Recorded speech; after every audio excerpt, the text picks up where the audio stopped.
All. Today here I am to discuss about the uh, introductory note on finite element method, which is called as abbreviated as FEM. This FEM is a numerical analysis method wherein we will be discussing various components and we will be interpreting the results in terms of their applications. Basically, this finite element method, it is called as a numerical analysis method because it is a piecewise approximation of a given structure.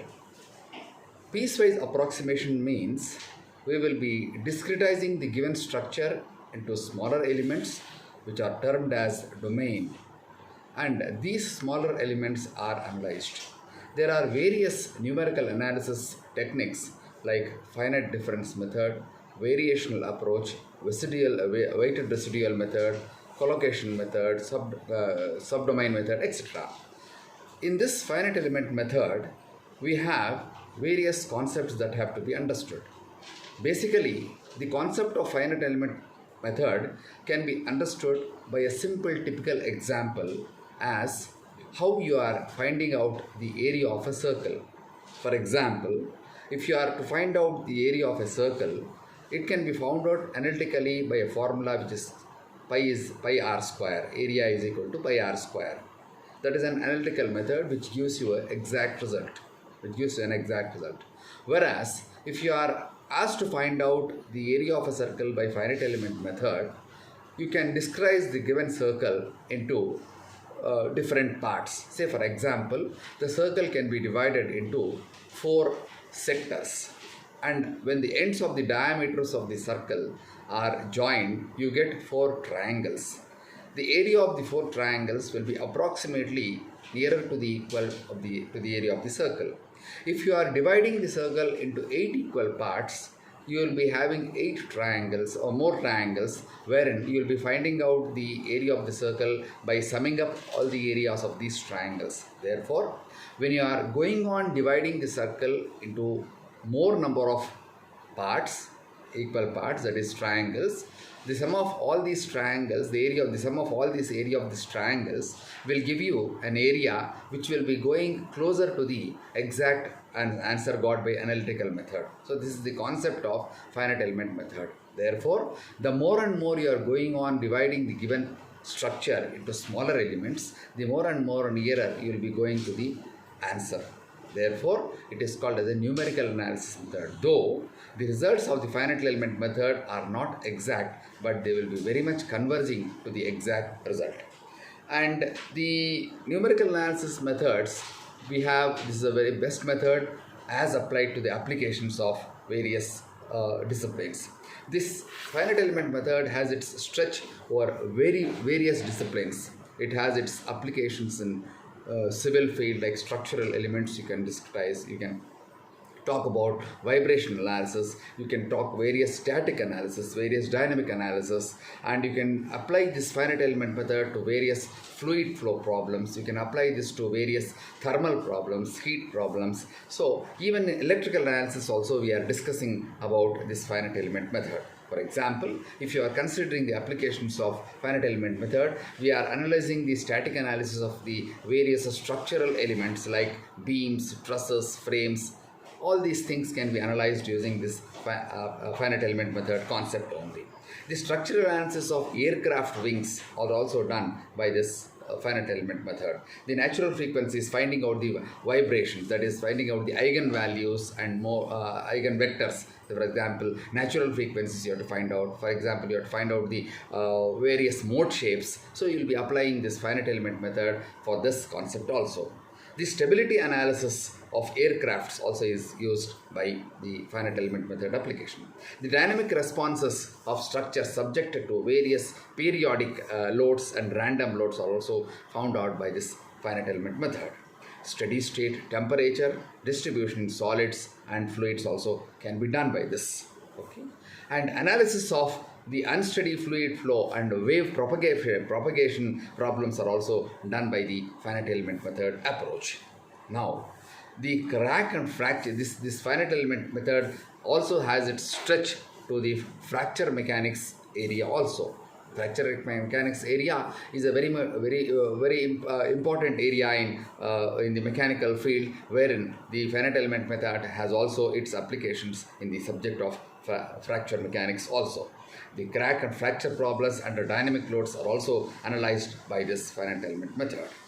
The transient behavior of electromechanical devices such as motors and actuators, transducers, are also found out by this finite element method. The stress analysis of bones, teeth, and all these things also can be done by this finite element. Analyzing of casting, forming, various other manufacturing technologies are also done by this finite element method. The analysis of the robots and computer chips are also done by this. And the analysis of, if you extend it to the earthquakes also, the applications of finite element methods is seen in that area also. Therefore, it has its stretch over entire various disciplines of the engineering field. Therefore, this is an important interdisciplinary subject wherein one has to have a good knowledge to analyze a given problem so that we can converge the given obtained result very much nearer to the exact result. The advantages of finite element method are more. We can solve more complex problems using the analysis of finite element method. We can handle several load problems also, various load problems under various conditions, varying load conditions and distributed load conditions also we can analyze by this finite element method. We can handle various boundary conditions also. Boundary conditions are nothing but the nodal displacements. We will turn all these things under finite element method. The model body is composed of several different materials also can be analyzed by this, because the finite element method concentrates more on the property of a given material. So therefore that also is analyzed in this. It has very much advantages in this area also. The discretization of the bodies and combinations of various different elements also can be done by this finite element method. Basically, the finite element method has its advantages in various size of elements to make it possible to use the small elements wherever they are necessary. The advantages finite element method is also used to solve various nonlinear problems also. Linear problems and nonlinear problems are also can be solved by this finite element method. They can this finite element method has its advantages in handling the steady and unsteady, compressible and incompressible fluids, laminar and turbulent fluids also. Therefore, this also we can find the advantages of finite element method in handling time dependent and time independent heat transfer problems also. Therefore, these are the various applications and advantages of the finite element method. Basically, to understand the concept of finite element method, one has to know the basics of the engineering mechanics and strength of materials, because we start the analysis by the Hooke's law, the basic Hooke's law, which states that stress is proportional to strain, or stress is equal to the Young's modulus multiplied by strain. Therefore, this Hooke's law, whatever we state stress proportional to strain, it gives for it satisfies for one-dimensional problems. This can be extended to two-dimensional problems also. The Hooke's law can be extended to two-dimensional problems also. Therefore, in finite element method, we will be talking about the extension of the Hooke's law to various two-dimensional problems also. For example, they are termed as biaxial problems, in which there are two types, which is called as a plane strain problem and a plane stress problem. Basically, how to analyze the general procedure for finite element method. The general procedure for finite element method is as follows. The finite element method, first of all, identifies a given structure where the analysis has to be done. For example, if you are considering a piston, a connecting rod, a crankshaft, whatever it may be, therefore you consider a given structure. That given structure is discretized into various smaller elements. These smaller elements may be triangular elements, they may be rectangular elements, they may be circular elements, they may be curved shapes, or anything. Therefore, this process is called as discretization of a given structure into smaller elements. Once the structure is discretized, we will be framing a equation which satisfies this particular structure. For example, the equation may be a polynomial equation, it may be a trigonometric equation, it may be a calculus equation also. Therefore, once these equations are found out, now we will have to find out various field variables. In this finite element method, we term a constant which is called as field variable. This field variable is nothing but anything which is unknown in a given structure, it is called as a field variable. Field variable is nothing but which is an unknown quantity in a particular structure is called as a field variable. It may be displacement, it may be temperature, it may be stress, it may be strain, it may be velocity, whatever it may be. Therefore, whichever an unknown quantity is there, that unknown quantity is termed as a field variable. These field variables can be found out at the nodal points. For example, if you are considering a linear structure, a simple element has two nodes, end points, they are called as nodes. Therefore, they are called as two nodes. It consists of two nodes. Therefore, a simpler problem is that the field variable can be found out at the nodal points, that is at the end points. It is very easy for us to find out the field variables at the nodal points. But if the field variables have to be found out at any other point other than the nodal point, then it is not easy for us to find out such field variables. For that, we will be using the equations which are called as shape function equations. These shape function equations are those equations by which we can find out the value of the field variables, that is the unknown quantities, at the points other than the nodal points. Therefore, with the help of the shape function equations, we can find out the values of the unknown quantities at the points other than the nodal points. Therefore, these equations are called as shape function equations.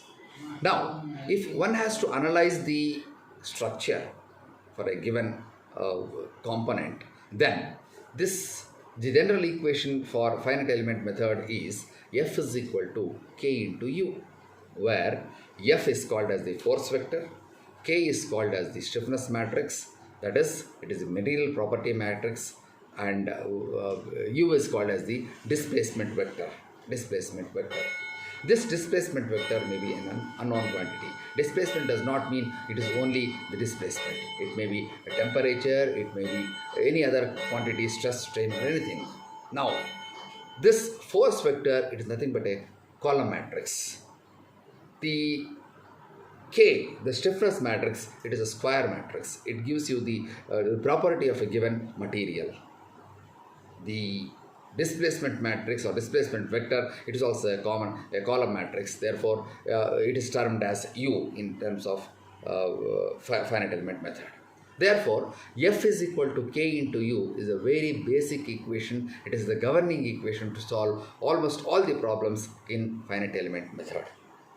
Now, after finding out, that is after framing this F is equal to K into U, you will be applying the boundary conditions for a given structure. What are these boundary conditions? For example, if you are considering a civil structure, for example, if it is a cantilever beam. So, if it is a cantilever beam, one end is fixed and the other end is free. Therefore, at the fixed end, the boundary conditions will be 0. It means that the displacements at the fixed end will be 0. Whereas at the other end, that is the free end, there will be displacement. Therefore, if you are considering a cantilever beam and then you are naming it as 1 and 2, that is the fixed end is termed as node 1 and the free end is termed as node 2, then at node 1 the boundary conditions will be 0 and at node 2 it will have some value, that is the boundary conditions will be having some value. Therefore, it will have a vertical value there. Therefore, after applying the boundary conditions, these boundary conditions will simplify the given equation F is equal to K into U into a smaller value. Therefore, by applying the boundary conditions, we can eliminate various components of the matrix. For example, if you have a displacement vector, wherein the components of displacement vector may be becoming 0. Therefore, the elimination approach tells you that whichever component of the displacement vector becomes 0, that particular row and column of the stiffness matrix can be eliminated. Therefore, the entire equation gets reduced for a simpler value, by which you can easily solve the given equation F is equal to K into U. Therefore, after solving the value of F is equals to K into U, we can find out the values of the unknown terms. Therefore, displacements can be found out, stresses can be found out, we can find out the temperature, we can find out various other unknown values that are called as field variables. Therefore, we will be finding out these unknown values by elimination approach and applying the elimination approach for this F is equal to K into U equation. Above all, this finite element method has its own coordinate system. For example, generally when we have to identify an object, we have to identify in space, we use the Cartesian coordinate system. We have various coordinate systems like polar coordinate system, spherical, cylindrical coordinate systems, and all these things. Whereas in case of finite element method, we have two types of coordinate systems. First one is called as the global coordinate system. The second is called as the local coordinate system. In global coordinate system, the structure will be located in between the two axes. For example, x and y axis we are considering. Therefore, in between the two axes, you will be having the structure. That is, the component will be placed in between x and y axis. Whereas in local coordinate system, the axis will be placed on the element itself. For example, if you have a bar structure, the axis will be placed on the bar structure itself. It's on the bar structure itself. In local coordinate system, there is one more coordinate system which is called as natural coordinate system. Wherein the midpoint of the element itself will be the origin of the axis. Therefore, the natural coordinate system, you can directly have the values like -1 and +1. That is, the coordinates for the natural coordinate system will be varying between -1 and +1. These are the two different types of coordinate system in FEM. That is, natural coordinate system is also a type of local coordinate system wherein the structure will be exactly at the origin of the axis. Therefore, this is a brief introduction for finite element method wherein we will be discussing various problems, its advantages and its applications as per the given conditions. And I can conclude that this is the best method and the easiest method which extends its stretch to various other disciplines of engineering. Thank you very much.